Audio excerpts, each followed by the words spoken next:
If you have any of these mods, your car is worse than stock. I don't care what TikTok told you. I don't care what YouTuber told you. I don't care who told you. Your car is cooked. I'm about to make a lot of people angry with what I say, but a lot of these mods really underperform your car and make it even worse to drive. Now, obviously, I'm not trying to tell you what to do with your car. Do whatever you want. But I'm just telling you, these mods will make your car underperform under stock. At number one, we have the hot air intake, okay? Obviously, a lot of people put intakes on their cars. It's no surprise. I have one. You probably have one. Everybody has one. But if you do not get your car tuned with an intake, it will fuck your car up. It'll throw off the air-fuel ratio because you are getting more air into your engine. Depending on what your setup is, I've had setups like this. I've had setups that go into the headlight where I cut the headlight out. No matter what, it will throw off your air-fuel ratio, and your car will most likely idle like garbage. Another thing is an untuned exhaust. I have both of these things on my car. Keep in mind, this is a 30-year-old Honda, so maybe it is a little bit different. Maybe it's a little bit more forgiving, but on modern cars, putting an exhaust on your car, whether it's headers or a cat back or cat delete or a muffler, it will actually mess your car up.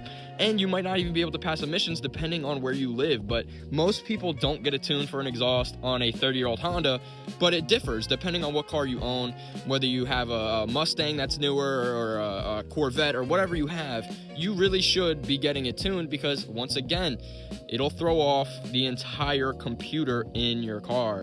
Another thing is cut springs. Do not get cut springs. If you want to lower your car, please get coilovers, whether it's Max Speeding Rods, Trueheart, TN, Rev 9. I'm on D2 coilovers. Get coilovers. If you want to lower your car, do not cut these springs. I promise you, your suspension will not like it. I've seen people cut springs and snap axles 3 days later because it is so unforgiving. There's no cushion on your suspension.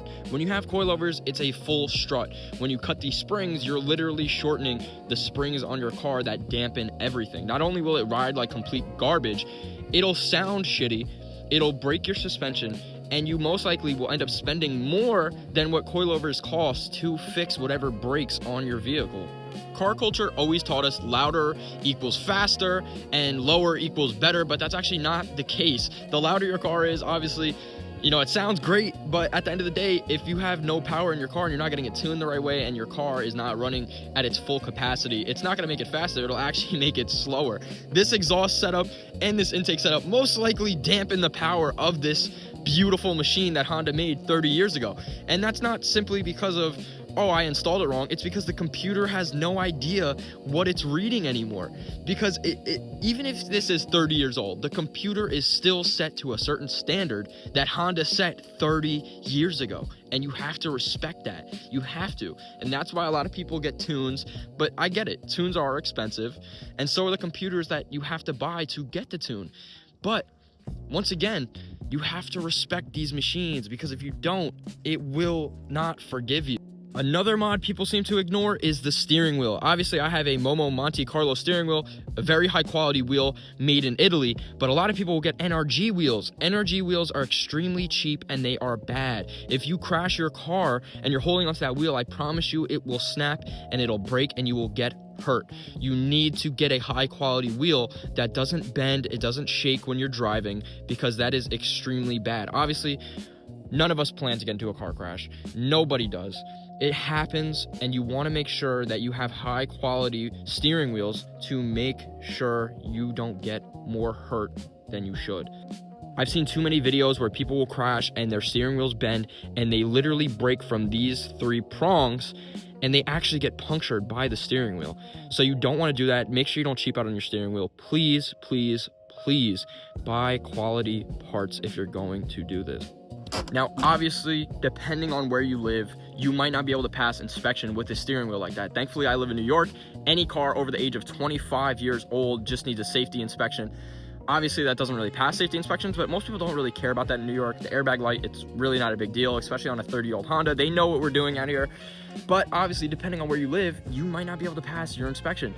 Obviously, some states don't have inspections, which is great. If that's the case, then go ham, do whatever you need to do. But these mods are, obviously in our minds simple, but they actually really do cause damage to your vehicle if you don't do it the correct way. Obviously, My car idles like garbage because of the fact that I have an intake, a full exhaust setup with no tune, and I also took the O2 sensor out to put a wideband in. Don't do what I do. Don't do what a lot of people do. Make sure you do it the right way, especially if it's a newer car and it's expensive and you're doing payments on it. You do not want your car to humble you. With that being said, those are my worst mods. If you guys enjoyed this video, make sure you guys subscribe, like, and comment. If you guys have any input, put it in the comments down below. I love you guys, and that should be blowing me. I'm gonna catch you.